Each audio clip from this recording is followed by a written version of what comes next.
Hello everyone, welcome back to my YouTube channel Shiv Chinmay. देखंतु मु आज आपण गोटे गुरुत्वपूर्ण अपडेट लेके आसी। अपडेट कौन रही चलते देखा।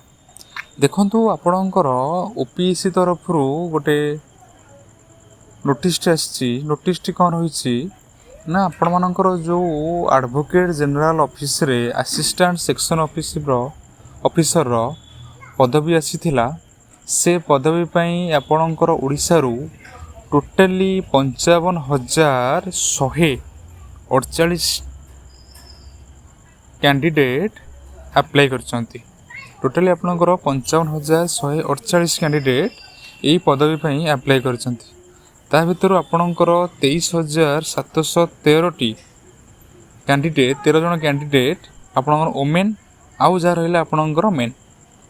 ସେଥିପାଇଁ ଆପଣ ଦେଖନ୍ତୁ कि ओडिशा रे गोटे ग्रुप बी पोस्ट ପାଇଁ ଆପଣଙ୍କର टोटली 55,000 प्लस कैंडिडेट अप्लाई करूछंती।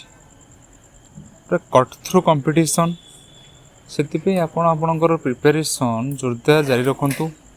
जेपरी आपण यही आपण जो पोस्ट रहिला एडवोकेट जनरल ऑफिस ए सब पोस्ट आपण एई वर्ष जेमति पाई परिबे। एई भले अपडेट आपण पाई परिबे पई आपण हम चैनल शिव चिन्मय को सब्सक्राइब एंड शेयर करंतु। धन्यवाद।